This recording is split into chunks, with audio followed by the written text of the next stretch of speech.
would you accept that section of the population, that there's a significant overlap with the section of the population that rejects scientific medicine, that rejects vaccines, and that follows things like homeopathy? No, it's still fake news. And if you repeat it a third time, it will still be fake news because we have been successful in the most recent state elections. This is Here's How, Ireland's political, social and current affairs podcast, presented by William Campbell. Thank you for downloading episode 135 for the 26th of May, 2022. I'm not going to do an editorial here. I'm putting it after the interview for reasons that will be obvious when you hear it. But I want to say thanks to all of the patrons on Patreon. I really appreciate everyone who donates there. We don't get any huge amount of money out of it, not nearly in the same league as some other Irish podcasters that I could mention, but it pays for things like the web hosting, and Kevin and myself basically donate our time for free.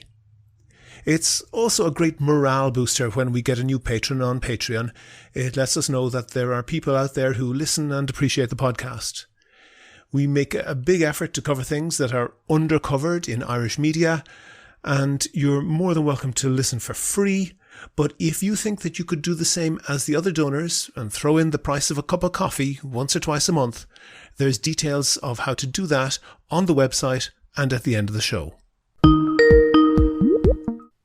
The German Green Party is a little bit older and a little bit more successful than the Irish Green Party. They're, of course, in government, but they're the second rather than third party of government as they are in Ireland. The German Green Party is also the leading party of government in the state of Baden-Württemberg. In fact, the German Green Party is in government in 10 of the 16 German states, including in Berlin. And in the European Parliament, they have 21 of the 96 German MEPs, and their leader is Reinhard Bütikofer, and he's on the line with me now. No, stop. That's not true. I'm not the leader of the delegation. The leader of the delegation is Rasmus Andresen from Schleswig-Holstein. I am just the oldest person in the delegation, but you're not the senior person then. I will correct that, excuse me. Reinhard is the senior member of the German Green delegation in the European Parliament. Reinhard, I know that you speak very good English, but I wonder if you can understand Russian at all. And when you see on the news painted on Russian tanks in Ukraine and on warplanes the words "Na Berlinia," what does that mean to you? Well, I must own up to the fact that I did learn some Russian when I was 16 years of age. But that didn't take me far, and there are just very few Russian words that I would recognize, and the words you quoted are not among them. So excuse me. I would be at a loss.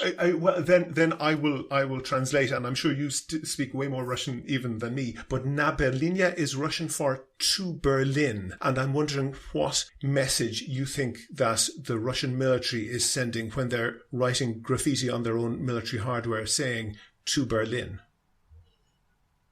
Well, I guess that is a nationalist version of nostalgia. Mm-hmm. The immemorial victory that they are still very proud of was when Russia, together with the United States, France, the UK, and many other allies, defeated Nazi Germany. And in the Bundestag building, we still have to this day graffiti from Russian soldiers that conquered that building in 1945. So we also remember when they last time went to Berlin, and in a way, we're grateful that they helped defeating Nazi Germany. But any comparison between the Germany of 1945 and the Germany of today is, of course, completely misguided. And I would say if you're looking for Nazis today, you would more probably find them in the Kremlin, then you would find them in Berlin. That's really my question. You're comparing and saying there's no comparison with the government of Germany now and the one that was defeated in 1945. How would you compare the Soviet government of 1945 with the current government in Russia? Well, of course, the Soviet government in 1945 was led and controlled and dominated by one person, one dictator, Stalin, and he certainly is responsible for literally millions of deaths throughout his reign. But later, during the Cold War, the Soviet Union transformed into a status quo power. The Soviet Union was willing to make arrangements. For instance, in 1975, in the context of the Helsinki process, with regard not only to trade, but also to human rights. And the Soviet Union even willingly consented to the principle that every European country had the sovereign right to decide its own alliances and allegiances.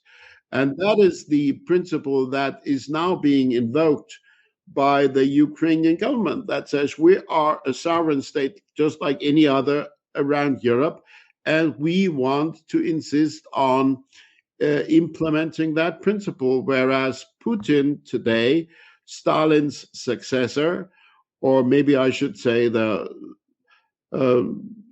successor to Ivan the Terrible, Putin is a revisionist politician. He is not a status quo politician. He wants to overturn the security architecture that has been developed over the last roughly 30 years. He's a dangerous man with imperialist appetites. What do you think about the German government's response to that? Well, that is, of course, hotly debated, not just in Berlin and in Germany, but also in many European capitals, including in Brussels and the European Parliament. Would you agree, Reinhard, would you agree that there is a spectrum of responses, and I would not argue that Germany is sympathetic to Moscow, but it's one of the most sympathetic countries in Europe. Isn't that true? That's not how I would describe the situation. I would say that Germany has harbored many misunderstandings, many illusions about Putin's Russia. Germany has for many years closed its eyes. When I say Germany, I should be more precise. The governing parties, the conservatives and the social democrats, and also most of the liberals, were complicit in ignoring the realities that our East European friends tried to point out to us. I would argue that my own party, the Greens, have been more far-sighted. We have called out Putin's aggressive use of energy policy as a coercive tool. I recall raising this very issue already in 2004, together with friends from other European countries like Carl Bildt from Sweden, or Democratic and Republican friends from the US Congress. So we have always opposed Nord Stream 2, for instance, never considered that a European project. This is a gas pipeline from Russia directly to Germany to deliver Russian gas, which has, I think the building is complete, but it has not been commissioned because of the war. And it will not be commissioned in the future either. It's a lost investment, a sunk investment by now. We have been more open to working with our Eastern European partners, even though some of them are really difficult partners, like the Polish. But I would say not all of Germany has been complicit with this long-standing effort to just paint too rosy a picture of German-Russian relations. But now that Putin has indeed done what a lot of people in Germany couldn't have imagined, there has been a turnaround. It's called Zeitenwende in German, and that word means turn of historic dimension. And I would not argue that we're fully living up to what the word promises, but there has been a decisive shift for decades. Not just the Greens, all German parties, all German democratic parties opposed exporting arms into a hot conflict. That had been a unanimous sort of stance that we took. We did not want to be supplying armaments into a hot war or a civil war. And this has been overturned. We are indeed supplying arms. And at times I have argued, and my friends have argued, that we're too hesitant and it is taking us too long.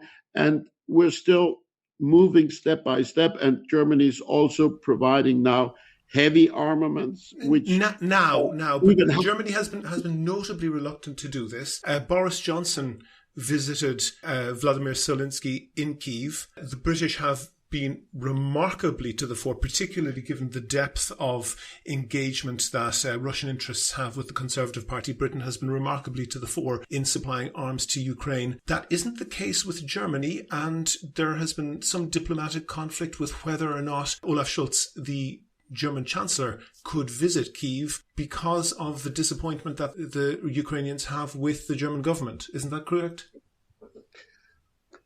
Well, that's almost becoming ancient history by today. There was a kind of fallout because the Polish president invited the German president to visit Kyiv together with the presidents of the three Baltic countries, and that had been pre-negotiated by the Polish with the Ukrainians, and everybody who was part of that endeavor understood that this party of five presidents would be welcome in Kyiv. And then in the 11th hour, or even past the 11th hour, all of a sudden, Kyiv signaled that the German president would not be welcome. That happened for a reason, though. Well, of course it happened for a reason, but certainly even at that time, Germany was providing arms. Even at that time, Germany was the biggest single donor country of Ukraine over the last couple of years. So I'm not sure it was a very smart move. And the relevant fact is that today this has been overcome.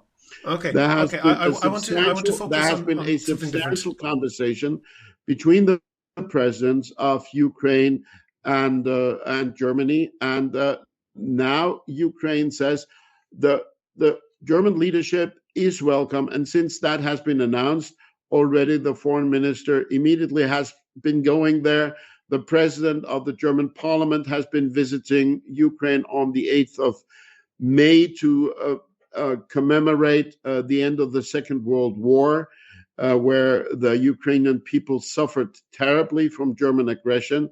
So I think we're on a positive trajectory, and I would not want to emphasize the problems, the hesitations, the mistakes that have been made and that are being overcome, because I think it is important to focus on uniting to support Ukraine.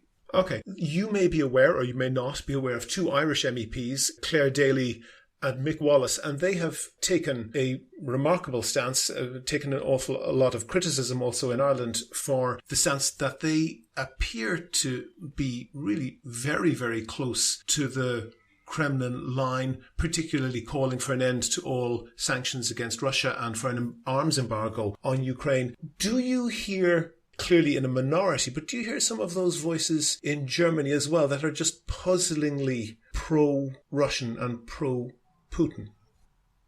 Well, this is not the first time that those two members of the European Parliament have stuck their heads out in a very awkward way.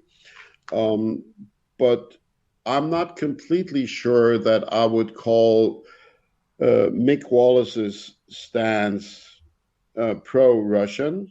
He has it would be fair to say that he would be an MEP who the Kremlin is most pleased with. Would you allow me to end my sentence first? Please do. Before you interrupt.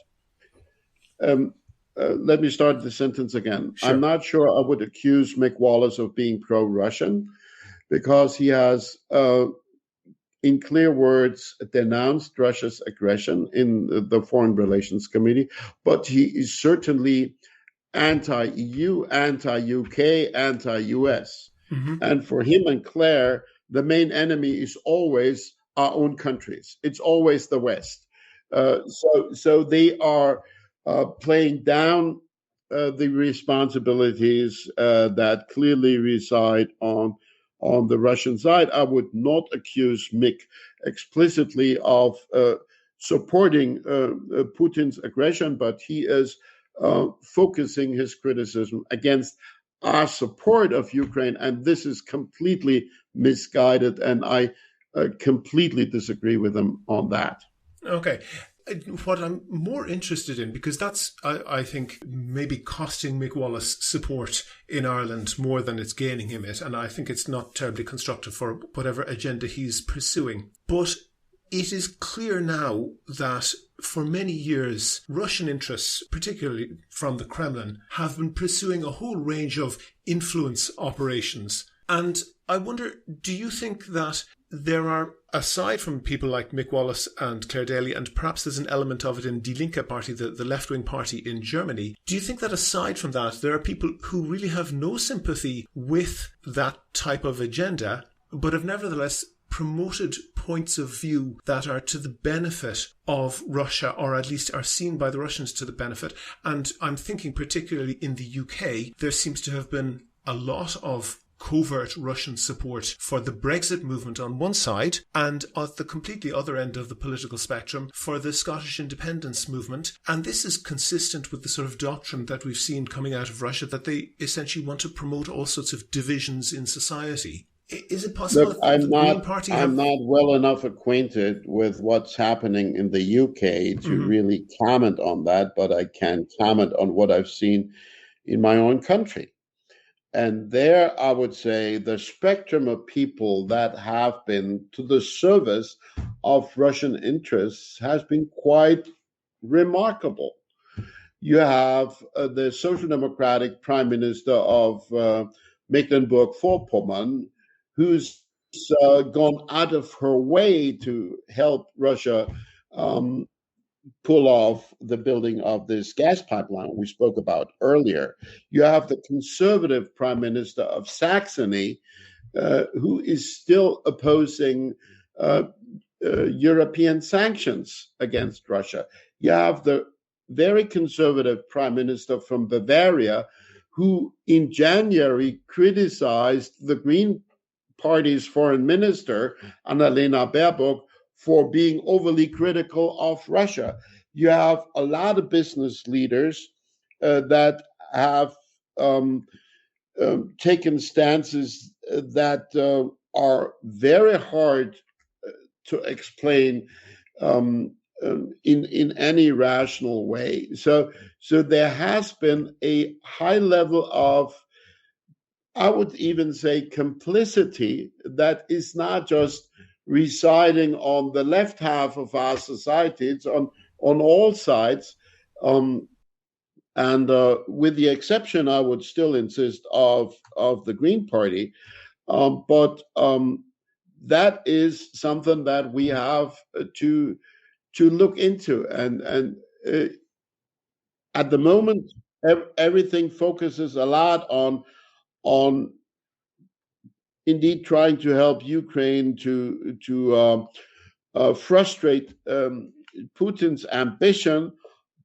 But I'm certain that there will be a phase where we have to reckon with what went wrong and how could we allow our country to become so dependent on Russian fossil energy resources, to allow our country to become so blind as regards the revisionist imperial ambitions of this particular Russian Tsar. Okay, you say, and you mentioned a number of, as you put it, very difficult to explain positions that people across the political spectrum have taken that are to the benefit of Russia and that would certainly be pleasing to Russia, whatever their motivations are. The Atomkraftausstieg in German means the climb down from using nuclear energy. Germany has been closing down its nuclear power stations. That certainly contributed to the dependency on Russian fossil fuel, didn't it? No, that is nonsense. That is utter nonsense. Sorry. Because when we decided in the early 2000s that we would phase out nuclear, we also laid out a plan on enhancing and promoting energy alternatives, in particular renewable energies. And it was the failure of the conservatives, in particular Mrs. Merkel, first to frustrate the phase out, then to turn around on a heel and to repeat the phase out decision under very much more unfavorable conditions, and then still to insist on hemming instead of promoting the development of renewables. We could have gone way beyond where we are, and we would not be as dependent on Russia's fossil energies if the governments led by Mrs. Merkel for 16 years would not have been so much dragging their feet on the energy transition that we have consistently advocated. But would you accept that, there is energy needed that would not be needed if those nuclear power plants were still going? Well, sorry, you're trying to make a point that makes no sense in the German context. Germany decided for a trajectory of energy transition, and that comes with two sides to the coin. One is phasing out nuclear, one is promoting renewables. And that was a consistent plan, and it had majority support. You should take note of the fact that in Germany, ever since 1987, 2/3 of the population have consistently opposed nuclear. So what we've done is in keeping with popular opinion. It was not a coup staged by somebody. It was delivering what the voters wanted from us, and we had a working plan, not just a pie in the sky. And then consecutive governments led by the conservatives frustrated the second half of the plan, and they are therefore responsible for the calamities that we're now confronted with. Okay. I want to look at the Green Party and its kind of leadership in German society in general. And you're correct to say that the Green Party has been very influential and, for example, a large majority in favour of transitioning to renewable energy and so forth. And also, this is relevant in terms of Russian influence operations. Germany is one of the countries that has probably the strongest faith, and I use the word advisedly, in homeopathy. Germany has one of the lowest levels of, for example, COVID vaccination in the EU. To put that in context, the figures I'm seeing are that about 20 23% of German people are not vaccinated, comparing to about 7% of Irish people on that. Would you, two parts, would you accept, A, that there is a high crossover between the community that supports the Green Party in Germany and a sort of anti-scientific belief in faith medicine, like homeopathy, and anti-vax feeling, number one? And number two, would you accept that those communities are, A, vulnerable to Russian misinformation campaigns, and B, that the Green Party has a responsibility to lead people on that? No, I don't accept it. I think that is fake news. You look at what the Greens have been doing in the parliament and in government, and throughout the pandemic, my party was probably the strictest in advocating that we should follow the science and we should promote vaccination and that we should be strict in fighting against COVID. And we have been targeted the heaviest by the anti-vaccination movement. Mm-hmm. But going beyond the party, I'm talking about the community of Germans. You got nearly 20% of the vote in the recent general election in Germany. So that's a wide stroke of the population. Would you accept that section of the population, that there's a significant overlap with the section of the population that rejects scientific medicine, that rejects vaccines, and that follows things like homeopathy? No, it's still fake news. And if you repeat it a third time, it will still be fake news because we have been successful in the most recent state elections, doing much better than we ever did before on the basis of the policies that we have been implementing over the last 3 years. I'm not denying your commitment to that. Voters are, sorry, I'm talking now. Okay. If you think that voters are stupid and don't recognize what we advocate and vote for Greens because they oppose green policies, well, that's your problem. But that's not my take. Okay, so and just the facts as you understand it, you don't think that those two populations are significantly overlapping? No. Okay, that's fair enough. What I wonder then is... No, you have to stop wondering because I have run out of time. Oh, well, listen, thank you very much for speaking to me. Reinhard Bütikofer, the senior member of the Green Party delegation to the European Parliament, thank you very much for talking to me. Thank you for your interest. All the best. Okay, bye-bye. So, William, a touchy interview, and maybe with good reason. The Greens are only recently back in government. They were out of power for 16 years. So why single out the Greens? Well, first of all, he took the call, which was nice of him, but I suspect maybe he might not be happy with that decision. But I think, in fairness, the Greens have a responsibility. It comes straight from the core of Green ideology to be closing down nuclear power stations and coal power stations.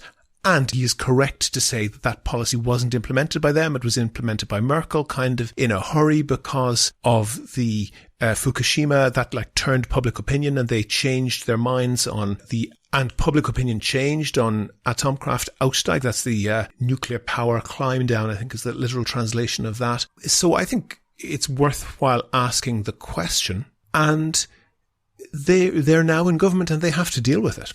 You contend that the Green Party's base is essentially kooky, anti-vax and in favour of homeopathic remedies, something which Mr. Bütikofer denied. Even if that's true, is it a bit of a stretch to link anti-vax sentiments with the effectiveness of Russian disinformation? I don't think it is. First of all, he said... he denied that there was any overlap, even just in the population of people who are Green voters and people who have a kind of anti-scientific view of medicine, particularly anti-vaxxers and people into homeopathy and so forth. That's just not true. It is observably true that there's a high crossover in the support base of the Green Party, not necessarily the membership or the leadership or anything, but in the support base of the Green Party and the people who are suspicious of conventional medicine. And I was surprised he denied that because I think it's something that's just blindingly obviously true. I'm pretty well familiar with German society, and I think I'm in a good position to say that. I don't think that the Green Party has been particularly susceptible to the Russian disinformation about sanctions and about the war in Ukraine. But I think what is happening there, and what I was trying to get to, maybe not successfully, was that if the Green Party are sipping from the well of disinformation about medicine and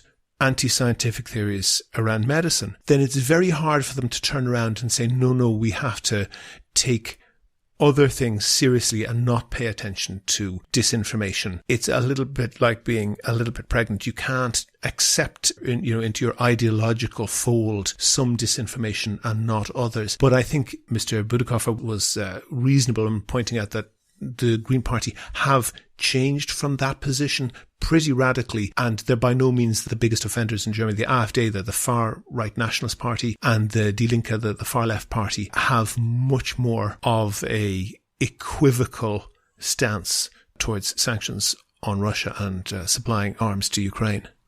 Okay, well, anticipating your next question, there are other parties that have, I suppose, anti-vax supporters, and why burden the Greens with responsibility for solving the anti-science problem in Germany? Well, because they're in a leadership position. They're in government.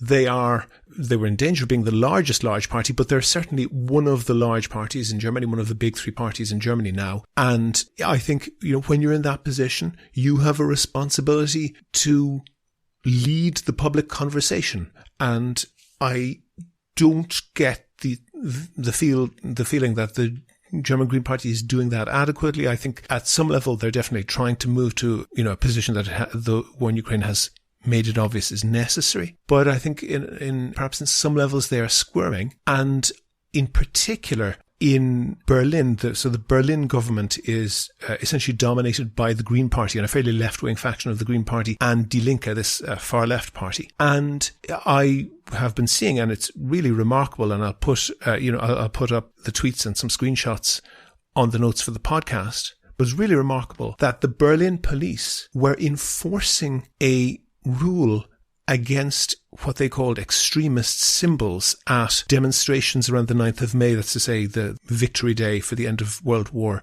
II. They were enforcing not allowing people to fly the Ukrainian flag, just a simple Ukrainian flag with no symbols attached at all, to the extent that they were confiscating clothes from people who were wearing perhaps a yellow and green clothes, and they were confiscating them, while at the same time allowing people, and there were pictures posted online, allowing people to fly in the streets at demonstrations and so forth, the Soviet flag, the Russian flag, and even flags of these Donetsk and Luhansk People's Republics, these areas that have been under Russian control in the east of Ukraine since 2014. Okay, thank you, William. Here's How is Ireland's political, social and current affairs podcast. Go to the website for sources and references from the show. While you're there, you can like the show on Facebook, follow the show on Twitter at Here's How Podcast, and follow Reinhard Boutikofer at Buti, that's Bueti. A good chunk of that is in English. And you can get in touch if you can suggest a guest or a topic for the next show. And thanks again to all of the patrons on Patreon. As I said, we don't get anything like what some other podcasters that I could mention get, but basically it pays for things like web hosting. We basically do the podcast for free, but if you could do the same as the current patrons and donate the price of a lottery ticket once or twice a month, please do go and sign up at patreon.com/Here's How. That link is on the website. Also there you can find out how to subscribe to the podcast for free on your computer, on your phone or by email. All that information is at www.hereshow.ie. On the next podcast, I'll be talking to Frank Armstrong of the Cassandra Voices magazine. That'll be up on Thursday, the 9th of June. The Here's How podcast is produced and presented by me, William Campbell. The assistant producer is Kevin Wolf. Thank you for listening.